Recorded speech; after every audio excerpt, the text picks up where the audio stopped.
내일부터 7월 임시국회가 시작됩니다. 미래통합당도 국회 일정에 다시 참여하겠다고 선언을 했는데 여야가 충돌하는 현안이 많아서 7월 국회도 험난해 보입니다. 정치권 소식 박창환 장한대 교수 그리고 이종훈 정치평론가 이 두 분과 짚어보겠습니다. 안녕하십니까? 안녕하세요. 예, 먼저 앞서 6월 임시국회가 지난 금요일이죠. 이제 3차 추경안을 처리를 하고 통과를 시키면서 마무리가 됐었는데요. 이 과정을 두고 뭐 졸속심사다 아니면 이제 통합당의 불참을 좀 지적하는 목소리도 있었습니다. 여러 논란이 있었는데 먼저 두 분은 이 추경안 통과 과정을 어떻게 보시는지 한마디씩 좀 짧게 부탁드리겠습니다. 먼저 어느 분부터 할까요? 준비되신 분부터. 네. 평론가님부터 하시죠. 지금 코로나19 상황이기 때문에 국민 경제가 굉장히 어렵고 이럴 때 추경이 좀 필요하다. 이거에 대해서는 이견을 달 사람은 아무도 없다 이렇게 생각합니다. 다만 추경의 이제 규모가 과연 이제 그 소요될 예산에 과연 적합했는가 이제 이 부분인 거죠. 그리고 이제 추경이 투입되면 그만큼 효과가 있어야 되는 거 아니겠습니까? 예. 그런데 효과와 좀 무관한 그런 사업들이 많이 포함이 돼 있다 그러면 그건 좀 문제가 아닐 수 없는 거죠. 그런데 1, 2차 추경 때하고 달리 이번 3차 추경 같은 경우에는 규모도 워낙 역대급으로 이제 큰 상황에서 예. 지금 제대로 과연 심의가 이루어졌는지 그 부분에는 좀 의문이 좀 많이 들어요. 그러니까 듣기로는 그 국회의원들이 소소하게 지역 사업 같은 것들을 좀 끼워 넣었다는 그런 얘기들이 좀 들리기도 하고 예. 예산 규모가 이제 이렇게 커지다 보면 이제 그런 빈틈들이 좀 생기는 거죠. 이번에 또 야당도 지금 안 들어갔습니다. 그래서 그런 부분은 좀 우려가 되는 대목이다. 그래서 앞으로 이런 식으로 추경안 심의가 이루어지는 것은 더 이상은 없어야겠다 이렇게 생각을 합니다. 예, 앞으로 이렇게 하면 안 된다 이런 지적이셨고 박 교수님은 좀 어떻게 보셨습니까? 네, 정부가 그 의회에다가 이 추경안을 3차 추경안을 넣은 게 6월 4일입니다. 예. 통과되는데 한 달 걸렸어요. 29일 걸렸는데 막상 이제 심사 기간은 5일밖에 안 됐거든요. 예. 결국은 5일 동안 사상 최대의 추경을 심사한다라는 거 누가 보더라도 졸속일 수밖에 없는 상황이었습니다. 그럼 이 책임은 누구한테 있느냐? 당연히 25일 동안 국회를 비운 원구성 때문이긴 하지만 그것은 통합당 불찰이 가장 크다고 볼 수밖에 없는 거죠.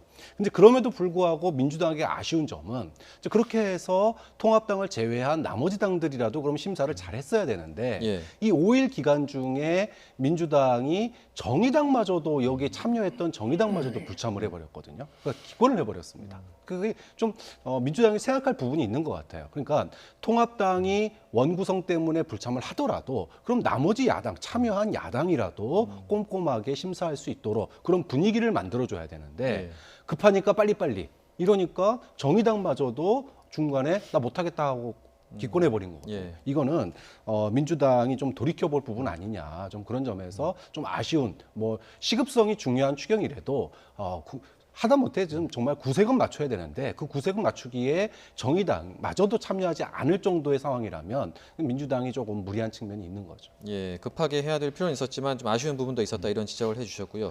일단 3차 추경안은 통과가 됐고 이제 내일부터는 7월 임시국회가 이제 시작이 된다고 하는데 미래통합당에서 그동안 이제 여당의 단독 원구성에 반발해서 이제 국회 일정에 협조를 하지 않고 있다가 이제 다시 국회로 복귀를 하겠다 이렇게 선언을 했습니다. 주호영 원내대표의 입장을 먼저 잠시 들어보고 계속 이야기 이어가 보도록 하겠습니다. 들어보고 오시죠. 미래통합당은 내일부터 국회 본회의와 상임위원회에 참석하여 원내투쟁을 본격화하기로 했습니다. 우리는 국회를 떠난 적이 없습니다. 청와대와 집권 여당이 자행한 의회 민주주의 파괴에 맞서 싸웠을 뿐입니다.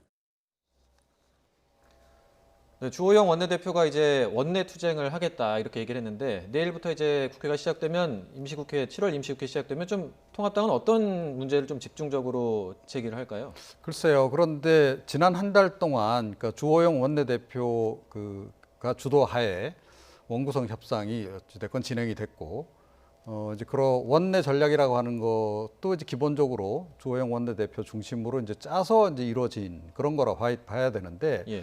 지난 한 달 동안 원구성 협상까지 포함해서 이번 추경안 처리까지 다 이렇게 총정산을 해보면 이건 명분도 없고 실리도 잃은 그런 그 굉장히 무기력한 한 달을 전 보냈다라고 생각을 해요. 이거는 누구보다도 주호영 원내대표 책임이 크다라고 생각합니다. 예. 뭐 김종인 대표가 밖에서 뭐라 하든 간에 원내 전략은 기본적으로 원내대표가 주도해서 갈 수밖에 없는 거고 그것과 관련해서 본인이 책임을 져야 하는 거예요. 예. 자, 그런데 본인은 뭐 떠난 적이 없다 그러지만 뭐 전국 사찰 투어한 거는 뭐 국회 떠난 거 아닌가요?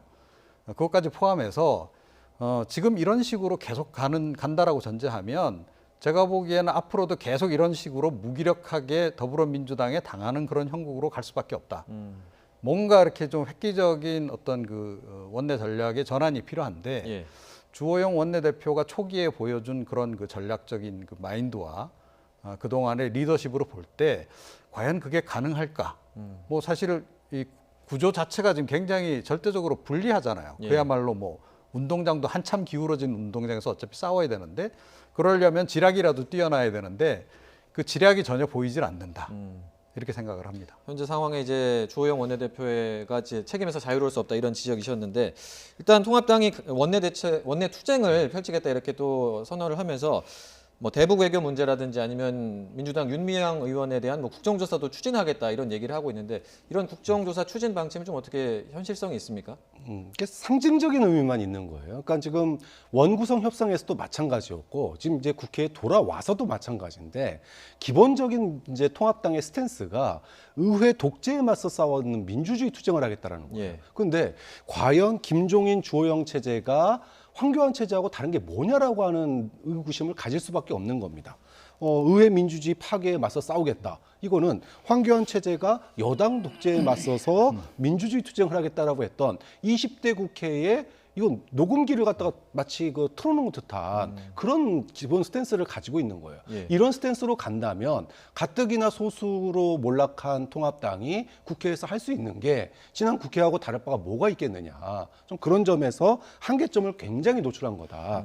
아까 그 발언 중간 앞부분에는 안 나왔는데 예. 주호영 원내대표가 무슨 얘기를 했냐면 지금 현재 문재인 정부의 부동산 정책에 실망을 느낀 3040 세대들에게 이 부동산이 절벽처럼 느껴지는 거에 대해서 자신들이 대안을 내놓겠다 그랬어요. 예. 그러니까 저는 의회에 맞서 싸우겠다, 뭐 의회 민주주의를 지키겠다 이런 얘기보다 정말로 집 없는 서민들이 지금 아파트 값이 앉은 자리에서 최근 1년에 1억 원씩 올라가고 있는 예. 이 현실에 대해서 대안을 내놓으면은 정말 환호할 거예요. 그런데 그런 대안 얘기는 지금 말만 나오고 있지 어떠한 대안도 제시하지 못하고 싸우는 얘기만 한다 그러면 과연 도대체 국회는 뭐하러 있는 거냐? 싸우다가 싸움이라도 제대로 하면 모르겠는데 예. 기껏 해봤자 작년처럼 몸싸움밖에 더 하겠습니까? 몸싸움 아니면 뭡니까? 표에서 또 밀려가지고 우리 그 표결 안 해. 그러고 또 국회 나가는 것밖에 더 하겠냐라는 거예요. 이런 거는 의미 없다라는 거죠. 좀 예. 그런 점에서 김종인 주호영 체제가 황교안 체제와 어떻게 다른지 말이 아니라 행동으로 좀 보여줬으면 좋겠다. 그것을 이번 7월 임시국회 때 좀 보여줘야 된다고 봅니다. 예. 이제 그 윤미향 국정조사도 제가 보기에는 이미 물 건너갔다라고 생각합니다. 그러니까 이미 이제 지난번 원구성 협상 당시에 막판에 가합의안에 그게 포함이 돼 있었잖아요. 예. 더불어민주당이 그 부분은 양보를 하지 않았습니까? 윤미향 국정조사 그럼 우리가 받겠다 했던 거 아니겠어요? 그와 더불어서 한명숙 전 총리 사건 뭐 재수사 관련한 그 부분도 뭐 법사위의 청문회 형태로 우리가 수용하겠다 그래서 그 부분은 더불어민주당이 양보를 했던 거고 예. 어떻게 보면 미래통합당이 좀 얻어낼 수 있는 부분이었는데 그때 그 판 자체를 깨버리는 바람에 그것조차도 좀 확보를 못한 상태에서 원구성 협상을 끝내버렸잖아요. 자, 그런데 이제 와서 다시 그 국정조사를 하겠다라고 하면 더불어민주당이 그거 호응할 이유가 있나요? 예. 예, 그럴 필요성도 없는 것이고 그렇다라는 거예요. 그래서 지금 지렛대라고 할 수 있는 것들이 지금 다 상실이 돼버린 상태예요. 예. 아무것도 진 게 없어요. 미래통합당이 휘두를 수 있는 것이. 자, 그런 상태에서 지금 뭐 이런 거 그냥 그 목청만 높일 뿐이지 제가 보기엔 하나도 지금 실효성이 없는 얘기를 지금도 계속 반복적으로 하고 있다. 자, 지난번 원구성 협상 과정에서 나왔던 얘기는 그야말로 다 전면 백지 상태로 돌려야 됩니다. 일단 그런 상태에서 완전히 새롭게 원내 전략을 지금 짜야 되는 상황이다. 그리고 정말로 우리가 지금 이 국면에서 사용할 수 있는 카드가 뭔지를 냉철하게 좀 분석을 하고 그리고 그걸 합리적으로 주고받을 생각을 해야지 계속 조금 전에 말씀하셨듯이 뭐 대결 구도만 계속 이렇게 키워간다고 해서 이게 답이 나오는 것은 아니다. 예. 이렇게 생각을 합니다. 반복적으로 국정조사 카드 얘기가 나오는 게 그만큼 또 쓸 수 있는 카드가 없다는 또 그런 뜻으로도 해석이 될 수가 그렇죠. 있는 그렇습니다. 부분이겠네요. 알겠습니다. 그런데 어쨌든 지금 7월 임시국회가 열리게 되면 상황상 지금 이제 또 여야가 격돌할 수밖에 없는 쟁점들이 있습니다. 뭐 청문회 문제도 있고 그리고 공수처법 관련해서 후속 법안의 처리 문제도 남았지 않습니까? 그리고 7월 15일이 이제 공수처의 출범 법정 시한인데 이게 지금 사실상 15일을 지키는 건 거의 어려워 보인다는 평가도 있는데 어떻게 좀 전망하십니까? 네, 뭐 그런 것 같습니다. 아까도 이제 말씀하셨는데 사실 이 공수처법 통과는 이 작년에 우리가 이제 그 패스트트랙 싸움, 그 패트 전국 때부터 내년 여름에 이 공수처를 둘러싼 여야의 격돌이 굉장히 심할 거다. 이거 작년부터 나온 얘기예요. 예. 자, 그런데 지금 이제 상황이 딱 이렇게 이제 21대 국회가 열렸습니다. 그런데 지금 통합당의 입장이 변화가 하나도 없어요. 즉 이미 통과된 공수처법 그리고 15일이면은 실현이 이제 법이 출범이 돼야 되는 공수처인데 여전히 공수처법은 위헌이다라는 게 통합당의 기본적인 스탠스입니다. 그러면 위헌이라면 몸으로 막아서라도 막아야 되는 거예요. 그러면 지금 통합당이 몸으로 막아서 7월 15일 날 출범할 수 있는 이 공수처를 막겠다라고 하면은 그럼 결국은 할 수 있는 게 뭐가 있습니까? 아무것도 없는 거예요. 그러면 180석을 가진 여당이 어떻게 하겠습니까? 공수처법 개정해가지고 야당에게 추천권 2명, 위원 2명 줬던 것조차도 이거 그냥 물어 돌리고 우리가 그럼 공수처 출범법 개정해서라도 7월 15일이 있어서 좀 늦어지겠지만 그렇게라도 강행하겠다라고 하는 명분만 주는 거예요. 예. 오히려 지금의 그 여권을 갖다가 견제할 수 있는 소위 말해서 검찰 내에 제2의 윤석열과 같은 그런 사람들을 발굴해가지고 공수처장으로 추천하고 여론을 갖다가 호소하는 그런 전략이 맞는 거지. 이거 위헌이니까 안 되라고 얘기하는 순간 지금 소위 법사위에서 밀렸듯이 지금 앞으로 국회에서 팽팽히 밀릴 수밖에 없다. 예. 그러니까 이런 점도 아까도 말했듯이 기본적인 21대 국회의 스탠스가 투쟁 모드로 나아간다면 20대 국회와 달라진 게 하나도 없는 거고 그 20대 국회에 대해서 국민이 심판했잖아요. 사상 유례없는 패배를 했는데 왜 또다시 그 패배의 길을 공수처에서도 똑같이 걸으려고 하느냐. 좀 그런 점에서 공수처가 문제 있으면 문제 있다라고 얘기를 하면서 동시에 여권을 견제할 수 있는 좋은 인사를 추천함으로써 여론전을 이끌어가는 게 맞는 거지. 이거를 갖다가 비토를 한다거나 또는 몸으로 막는다거나 이랬을 경우에 통합당이 얻는 실익이 거의 없을 거다라고 봤습니다. 예. 그러니까 뭐 공수처장 후보 추천위원회에서 이제 야당 몫으로 있는 그 2명을 추천을 하고, 그러니까 절차에 적극적으로 참여를 하고 그 안에서 좀 활로를 찾아라 이런 지적이신 것 같은데 평론가님은 좀 어떻게 보십니까? 저도 같은 생각입니다. 그러니까 일단 기본적으로 지금 미래통합당이 생각을 근본적으로 바꿔야 될 게 하나 있어요. 예. 악법도 법이다라는 겁니다. 그러니까 원구성 협상도 어찌됐건 국회법에 규정된 그 시한이 딱 있는 거잖아요. 예. 과거에는 안 지켰어요. 그런데 이제는 지켜야 하는 겁니다. 자, 그럼 그 지킨다는 것을 전제로 협상 전략을 짜야 되는 거죠. 마찬가지입니다. 이번도.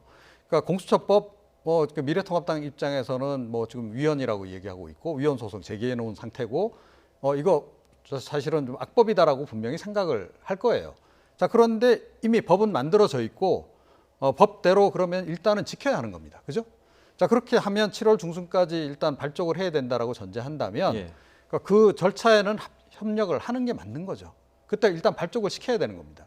자, 그 과정에서 그러면 우리가 찾을 수 있는 실익이 과연 뭐가 있는가? 우리가 저쪽에 좀 저쪽을 견제할 수 있는 그런 수단이 뭐가 있는가? 이거를 강구를 해야 되는 거죠. 자, 그런데 근본적으로 이거는 뭔가 불법적인 거고 위헌이기 때문에 우리가 그 법을 아예 인정해 줄 수 없다. 이런 식으로 나가는 것 자체가 이게 결국은 명분을 잃는 거고 그것이 그 연장선에서 전략이 나가다 보면 당연히 실리도 잃을 수밖에 없는 두 마리 토끼를 다 잃고 마는 그런 결과를 빚는다는 거예요. 그러면 지금 상황에서 명분도 잃지 않고 법을 준수한다라고 하는 그 명분을 획득하면서 그와 동시에 이 공수처장, 차기 공수처장을 가능한 한 정치적으로 중립적인 인물로 선임되도록 만드는 길이 무엇인가? 그 방향을 지금 생각을 해야 되는 거죠. 네. 알겠습니다. 앞으로 이제 통합당이 좀 어떻게 나올지도 좀 지켜봐야 될 것 같은데요. 이 부분 이야기도 좀 해보겠습니다. 지금 정치권에서 지금 추미애 법무부 장관과 그리고 윤석열 검찰총장의 갈등을 두고도 말들이 많이 나오고 있는데 일단 이제 내일 아마 이제 앞서 검언유착 의혹 사건에 대해서 추미애 장관이 이제 지휘권을 행사를 했고 그것과 관련해서 검사장들을 전국에서 불러서 윤석열 총장이 회의를 했고 이제 내일 그 결과가 총장에게 보고가 된다고 하는데 그러면 이제 빠르면 내일 윤 총장이 뭔가 결론을 내리는 게 아니냐 이런 전망도 나옵니다. 좀 내일 어떻게 전망하십니까? 글쎄요, 윤 총장이 뭐 전면적으로 뭐 그 수사지휘권에 대해서 반발할 가능성은 별로 없다고 봅니다. 지금 이제 이 검사장 회의라든지 또 고검장 회의에서 나오는 얘기도 일단은 뭐 그 전문가 회의 이 부분은 갖다가 좀 지휘권을 받아들이자. 예. 하지만 좀 총장의 권한까지 직접적으로 그 중앙지검의 수사를 하게 하는 거 이 부분은 좀 너무한 거 아니냐. 이게 지금 일반적인 검찰 내 분위기예요. 예. 그런데 그럼에도 불구하고 이걸 왜 했을까? 고검장 부르고 검사장 부르고 이걸 확대 회의를 계속하는 이유가 이게 의결권이 없잖아요. 의견을 청취한 건데 예. 일단은 추미애 장관에게 사실 과거에 이 법무부 장관의 이 지휘권이 발동되면 검찰총장이 물러났었잖아요. 그러면은 지금 또 이런 일이 벌어졌다는 거는 자기가 물러나야 되는 상황이에요. 예. 그런데 지금 고검장 회의, 그다음에 지검장 회의 계속 해가지고 이걸 한 거는 반격할 수 있는 시간을 번 거고요. 그다음에 그걸 통해서 자신이 검찰 내에서 지지를 받고 있다라고 하는 일종의 재신임 작업을 거친 겁니다. 그래야지 무슨가 할 말이 있는 거죠. 예. 향후에 저는 물러날 거라면 아마 이거 회의 안 했다고 봅니다. 안 물러나기 때문에 식물총장이 돼서는 안 되기 때문에 예. 여전히 자신이 살아있는 총장으로서의 힘을 갖기 위해서 고검장 회의, 지검장 회의에서 그 힘을 갖다가 확인하는 자리였다. 그래서 지휘권을 받든지 안 받든지 간에 일단은 검찰 내의 지지를 갖다가 다시 한번 확인했기 때문에 저는 일단은 겉으로는 예. 지휘권을 갖다 수용하면서 내부적으로 좀 타협책을 찾는 그런 방안을 모색하지 않을까 생각합니다. 네, 뭐 최근 법 여건에서 그 윤석열 총장의 거취를 좀 압박하는 발언들도 나왔었는데 일단 이제 검사장 회의를 연 거는 윤 총장이 사퇴는 생각하지 않는 그런 징조로 볼 수 있다 이런 말씀이셨는데 좀 어떻게 동의하십니까? 예, 뭐 지금 상태에서 좀 사퇴하는 것도 모양새가 별로 안 좋죠. 예. 그렇기 때문에 아마 지금 사퇴라더라도 지금 이 시점에 당장 하지는 않을 것 같고 나중에 어느 정도 뭔가 좀 정리가 된 다음에 아마 본인 거취를 결정하더라도 할 가능성이 높지 않나. 예. 아니면 끝까지 임기를 이제 마무리 짓는 쪽으로 가거나요. 그런데 이번에 검사장 회의에서 제가 보기에는 교통 정리를 비교적 잘해준 것 같아요. 이래서 뭐 회의가 좀 필요한 게 아닌가 이런 생각이 좀 들 정도로. 예. 그러니까 추미애 장관의 그 지휘권 발동도 약간 과도했던 측면이 좀 있습니다. 그러니까 아주 형식적인 부분만 가지고 이야기를 하더라도, 그러니까 특히 이제 지금 현재 서울중앙수사팀을 사실상 특임검사 비슷하게 운영하도록 지시를 했잖아요. 예. 그러니까 수사 중간 과정에서 보고하지 말고 다 끝난 다음에 검찰총장에게 보고하라. 이 얘기는 특임검사를 그렇게 운영을 하도록 지금 돼 있는 건데 그렇게 하라는 얘기예요. 그런데 특임검사는 사실은 검찰총장이 임명을 하도록 돼 있는 거거든요. 그런데 법무부 장관이 사실상 특임검사를 지명하다시피 이런 식으로 했다. 이거는 좀 부적절한 거죠. 그래서 검사장 회의에서도 그 부분은 수용하기 어렵다. 이렇게 지금 이야기를 한 거고요. 예. 그리고 뭐 이제 그 회의 또 다른 회의를 이제 하느냐 마느냐 관련해서 이제 논란이 많이 있었습니다만 그 부분은 뭐 제가 보기엔 실제로 지금 뭐 다시 개최를 열 수 있는 그런 동력이 지금 상실된 상태인 것 같아요. 그래서 그 부분은 결국 윤 총장도 받아들이지 않을까. 자, 그래서 그럼 이제 이 검사장 회의의 결론을 놓고 추미애 장관과 그럼 이제 윤석열 총장이 이제 어떻게 이거를 이제 둘이 이제 만나서 해법을 이제 하고 교통 정리를 최종적으로 할 거냐 하는 그 부분인데 두 분이 만나시는 게 좋겠다라는 생각이 좀 들어요. 예. 그리고 계속 이런 식으로 뭐 마찰하는 모습 국민들에게 보이는 거 볼썽사납기도 하고, 그리고 누가 보더라도 지금 자꾸 여당 쪽에서 특히 법사위에 계신 분들이 법사위원장 포함해서 윤 총장에 대해서 사실상 사퇴 압박을 계속 하는 거는 이건 누가 보더라도 정치적 중립성에 굉장히 훼손되는 행위입니다. 그래서 그런 행위들은 좀 자제를 하는 게 좋겠다 이렇게 생각을 합니다. 예. 통합당에서는 이제 그 말씀하신 것처럼 이제 중립성을 뭐 훼손하는 그런 시도다 이런 또 해석을 하면서 추미애 장관 뭐 탄핵 소추안 이야기까지 나오고 있는데요. 어떻게 좀 이 부분도 좀 현실성이 있는지 잘 모르겠습니다. 어떻게 보십니까? 뭐 당연히 현실성이 없죠. 100석 가지고 해임 건의안도 아니고 탄핵 소추한다라는 건 이제 사실상 어려운 얘기입니다. 근데 그럼에도 불구하고 왜 탄핵 소추가 나왔느냐? 예. 이거는 지금 현재 이제 문재인 정부의 이 검찰 개혁을 갖다가 지금 이제 검찰 개혁으로 보느냐 아니면 검찰 길들이기로 보느냐 이 차이거든요. 예. 그런데 통합당은 검찰 장악으로 보는 거예요. 그리고 검찰 길들이기로 보는 겁니다. 자, 그렇다면 그 소위 이것을 갖다가 여론전을 펼쳐 나가야 되는데 그 여론전을 갖다가 펼치는 데 있어서 우리는 정말 몸을 불살랐다. 반대하기 위해서 이 검찰의 독립성을 유지하기 위해서 그리고 문재인 정부의 어떤 검찰 길들이기를 막기 위해서 우리는 할 수 있는 모든 것을 다했다. 하지만 힘에 부쳤다. 이것을 그럼 어디로 풀고 나가야 되느냐? 여론을. 그런데 지금 당장 할 수 있는 게 있다. 그게 뭐냐? 공수처를 막는 거다. 이런 식으로 이제 그 동력을 갖다 끌기 위해서 이것을 하는 거죠. 예. 자, 그런데 이게 과연 검찰의 독립성 문제이냐? 즉 이 부분은 이제 바라보는 시각이 다른 거예요. 한쪽은 검언유착이라고 하는 게 검찰의 오래된 정말 검찰 개혁의 가장 큰 기둥 중에 하나라고 보는 과연 서초동 촛불로 작년에 민심으로 대변되는 하나의 고리가 있는 거고요. 예. 또 한쪽에서는 검찰이 지금 이제 문재인 정부가 후반기에 갈수록 검찰을 장악하려고 하고 있는 거다. 이런 이제 야당의 시각이 있는 건데 좀 이 두 부분의 이제 정치적인 어떤 작년의 그런 대립 정국을 좀 어떻게 보면은 통합당이 다시 이끌어내서 그것을 공수처를 갖다가 막는 여론으로 활용하기 위해서 지금 이제 좀 무리해서 해임 건의안까지 추진하는 거 아니겠느냐 그렇게 봐야 되겠죠. 예.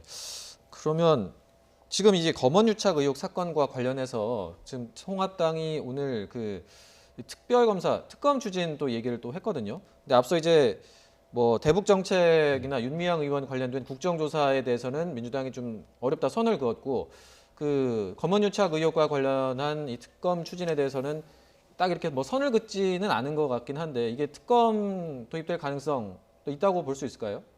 그럴 가능성이 있다고 봅니다. 이게 왜냐하면 이제 이 부분에서도 제가 보기에는 미래통합당이 과연 원내 전략이 제대로 이렇게 성립이 이렇게 수립이 돼 있는지 좀 의문인 거예요. 예. 자, 이 그 검언유착 관련해서 특검을 하게 되면 그 수사 대상이 누가 됩니까? 예, 그 검사장과 예. 그 다음에 뭐 방송사 기자가 네. 될 수밖에 없어요. 여권 관련된 인물은 한 명도 없습니다. 음. 예.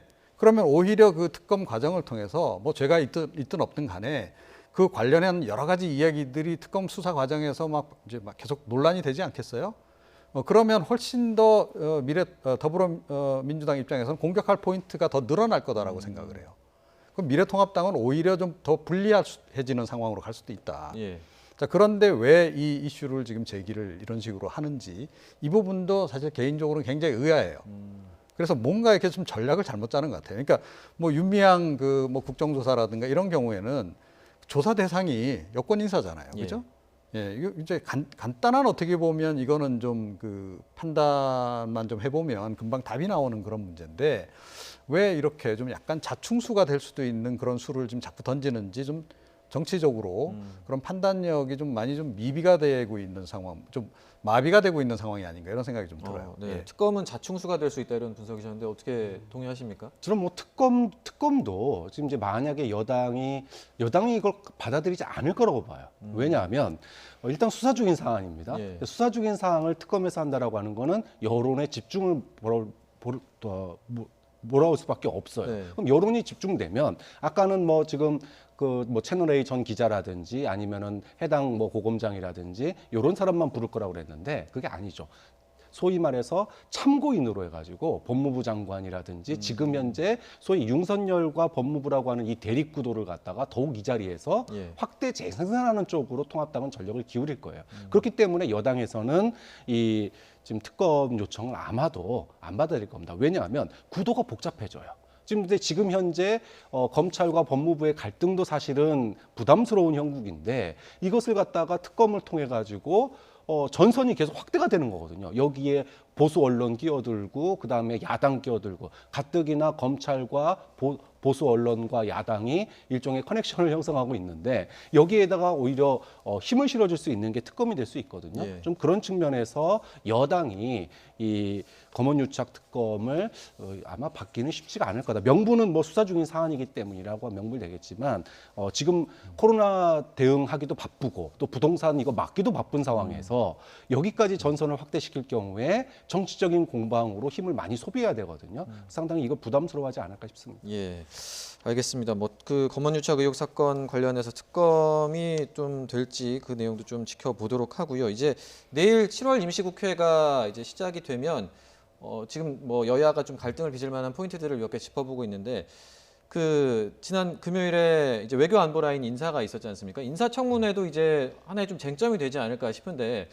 근데 지금 인사청문회를 뭐 정보위원장 같은 경우는 특히나 인사청문회를 할 수 있는 상황인 건가요? 그러니까 뭐 할 수 있는 상황이 되겠죠. 그러니까 지금 미래통합당이 일단 들어오기로 한 거 아닙니까? 예. 그러면 이제 뭐 그 위원들 다 상임위원회 위원들 다 선임할 것이고 그래서 정상 가동되는 건 뭐 그렇게 어렵지는 않을 거다라고 저는 생각이 들고 그래서 인사청문회는 뭐 그대로 지정이 될 가능성이 높고 또 인사청문회는 미래통합당도 좀 원하지 않겠습니까? 그 과정을 통해서 뭐 그동안 좀 잃은 점수를 좀 많이 만회하고 싶은 그런 마음도 있을 것이고 그리고 과연 이번에 누가 타겟이 될지는 모르겠습니다만 타겟을 좀 지정해서 좀 낙마를 시켜 볼까 뭐 이런 생각도 좀 해볼 수는 있을 것 같아요. 그래서 뭐 이번에는 뭐 사실은 좀 논란이 될 수 있는 지점들이 꽤 많죠.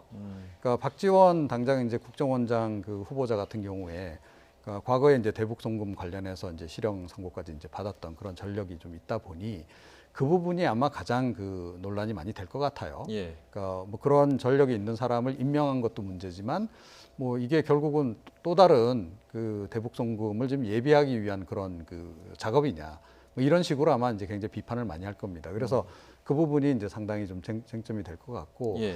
이인영 그 통일부 장관 후보자 같은 경우에도 과거에 이제 전대협 뭐 경력이라든가 이런 것들이 꽤나 이제 논란이 될 것 같아요. 그래서 사상적인 부분에 대해서 문제를 많이 제기하는 뭐 그런 식으로 이제 진행이 될 텐데 뭐 그럼에도 불구하고 임명을 하는데 대세는 지장이 없는 그런 상황이 되겠죠. 뭐 지금 워낙 이제 의석 차이가 크기 때문에 예. 야당이 다 반대하겠으나 뭐 결과적으로는 다 임명이 되는 그런 식으로 진행이 될 가능성이 높지 않나 이렇게 생각을 합니다.